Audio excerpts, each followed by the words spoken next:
최근 북한 관련 이슈들을 살펴보는 통하라 한반도. 고려대학교 아시아문제연구소 남광규 교수님과 함께합니다. 안녕하십니까 교수님? 네, 안녕하세요. 네, 남북 고위급 회담 협상 타결 의제 중 가장 중요한 문제 중에 하나가 이산가족 상봉 아니었습니까? 예. 이것을 위한 실무자 접촉이 지난 월요일 있었는데요. 최근에는 남북이 만나기만 하면 마라톤 협상인데 어떻습니까? 예, 그렇습니다. 지난달 이제 8월 25일 남북 고위급 접촉에서 한 6개 항이 합의가 되지 않았습니까? 네. 그중에 이제 5번째가 남북 이산가족 상봉을 이제 조속하게 한번 추진한다라고 했는데, 네. 그래서 지난 7일 남북의 이제 실무자 접촉이 있었습니다. 그런데 무박 2일 네. 동안에 이제 그 접촉 끝에 결국 이제 남북 이산가족 상봉에 대한 합의가 이루어졌습니다. 그래서 이제 다음 달 20일부터 26일까지 이 금강산에서 이제 100명씩 남북의 가족들 그래서 만나기로 일단 합의가 됐습니다. 그리고 또 하나 이제 앞으로 남북 적십자 회담 대표들이 만나서 또 추후 이제 이산가족 문제와 관련해 가지고 서로 이제 회담을 하기로 이렇게 두 가지 중요한 합의가 나왔는데, 이렇게 됨으로써 이제 작년 2월에 한번 이산가족 상봉이 이루어지고 난 다음에 1년 8개월 만에 다시 이제 남북 이산가족 상봉이 이루어지게 됐습니다. 네. 그동안 남북 관계가 최고조로 긴장되지 않았습니까? 예. 그러면서 남북 모두가 이산가족 상봉에 대해서는 관심을 기울였던 것 같은데 어떻습니까? 예, 그렇죠. 이산가족 문제는 사실 이게 가장 어떻게 보면 이 분단의 아픔을 대변해주지 않습니까? 그렇습니다. 이산가족들이 지금 상처라고 할까? 또 이제 명절 때가 되면 항상 이산가족들이 상당 고독하고 외롭고 또 북에 두고 온 그런 가족들이 생각이 나는데, 그래서 이제 우리 정부가 이산가족 문제는 가장 이게 인도적인 문제이기 때문에 이것부터 해야 되겠다라고 하는 것이 우리 정부의 이제 일관적인 입장이었죠. 그래서 남북 대화를 제의할 때마다 이산가족 상봉을 하자라고 했고요.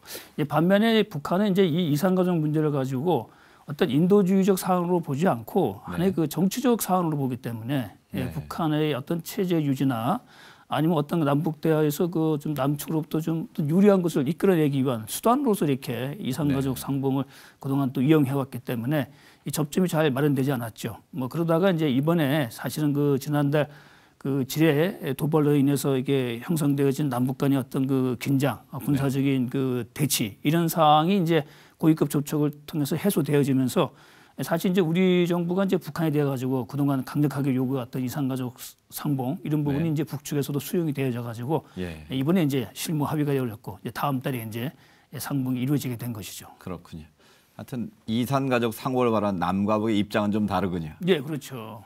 그런데 하여튼 지금까지 이산가족 상봉이 여러 차례 이루어지지 않았습니까? 주로 어떤 절차와 과정을 통해서 이루어졌습니까? 이제 이산가족 상봉은 이제 우리 같은 경우는 현재 이산가족 신고 센터가 있습니다. 거기에 이제 우리 이산가족이 이제 등록이 돼 있고요. 그래서 이번과 같이 이제 남북이 합의해서 이산가족 상봉이 이루어지게 되면은 그게 이산가족 상봉 센터에 신청을 한 이산가족들 중에 이제 추천을 합니다. 추천을 해서 이제 5배수, 2배수까지 추려가지고 그다음에 이제 생사 확인을 이제 하게 되죠. 북측에다 이제 명단을 줘가지고 이 가족들이 있는가 없는가를 하는데, 그래서 이산가족 상봉을 만나는 기준은 우선 고령자 순입니다. 아무래도 고령자 연세가 많으신 분을 중심으로 해서 우선권을 좀 주고요. 그다음에 고령자 중에서도 이제 친인척 관계가 좀 가까울수록 예를 들어서 직계 가족일수록 아니면 형제, 자매 이럴수록 약간 이제 이산가족 상봉에 있어가지고 좀 우선권을 주죠. 그런 식으로 해서 이제 최종적으로 이제 한 100여 명을 이제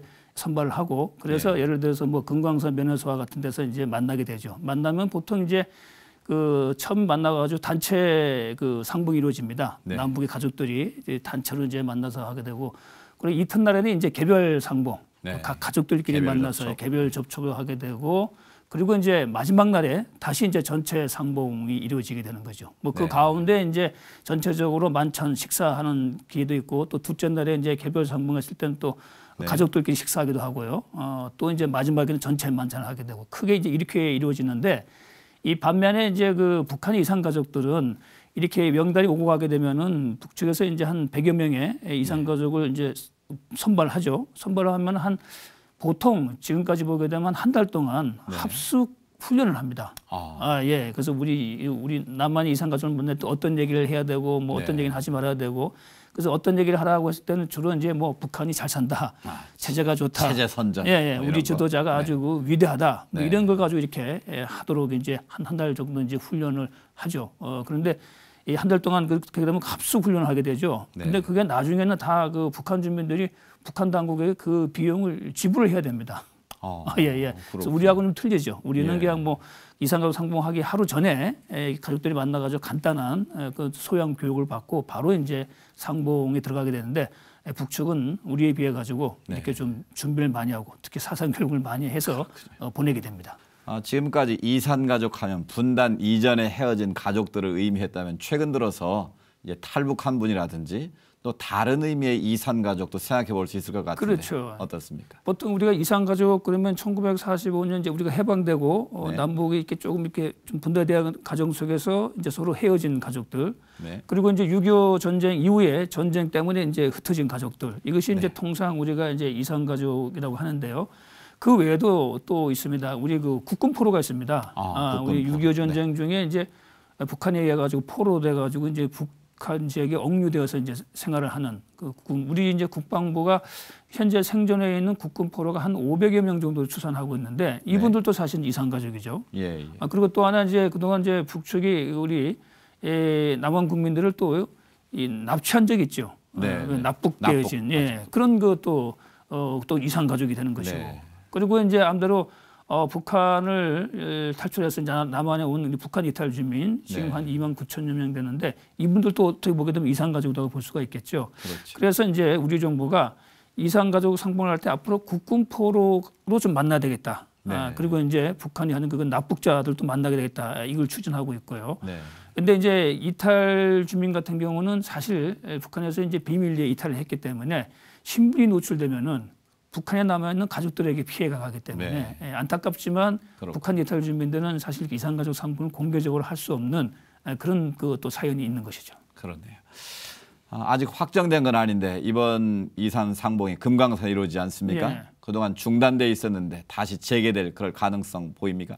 이제 금강산에서 이제 만나게 되기 때문에 이제 금강산 관광이 이제 지난 그 2008년이죠. 당시 우리 그 관광객인 그 박광재 씨가 금강산 관광을 갔다가 북한군이 쏜 총에 의해 가지고 사망하는 사건이 벌어지지 않았습니까? 그래서 우리 정부가 우리 그 국민 내 생명과 안전이 보장되지 않는 이상은 이 금강산 관광을 계속할 수가 없다. 그래서 이제 중단이 되었던 것이죠.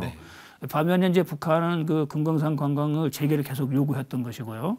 그래서 일단 이제 우리 정부는 그걸 얘기하기 전에 이산가족 상봉을 먼저 해야 된다. 이건 아주 인도적인 문제니까 이건 또 정치적인 사안과는 별개이기 때문에 뭐 그렇게 해가지고 이제 이번에 여러 가지 그 우여곡절을 겪어가지고 이제 다음 달에 이산가족 상봉이 이루어지기 때문에 그게 잘 이루어지게 되면은 그런데 문제는 뭐 과거처럼 이렇게 한 번 만나고 헤어지는 이게 이래서는 안 되거든요. 아까 제가 말씀드린 것처럼 규모도 크게 자주 만나고 이렇게 해야 되기 때문에 그런 부분에서 남북한이 잘 합의가 이루어지게 되면은 그러면 이제 우리 정부도 북한이 요구하는 부분에 대해 가지고 좀 전향적으로 나갈 수 있다는 걸 여러 차례 이제 피력을 했습니다. 그러나 금강산 관광이 중단하게 된 가장 큰 원인이 우리 관광객이 북한군이 좀 총에 의해 가지고 사망했기 때문에 이 부분에 대해 가지고 북한이 확실하게 어떤 책임 있는 어떤 그 대책 이걸 마련하지 않는 이상은 무조건 더 금강산 관광을 재개할 수가 없는 것이죠. 그래서 만약에 이제 북측이 그런 우리 관광객의 안전을 가지고 확실하게 보장할 수 있다.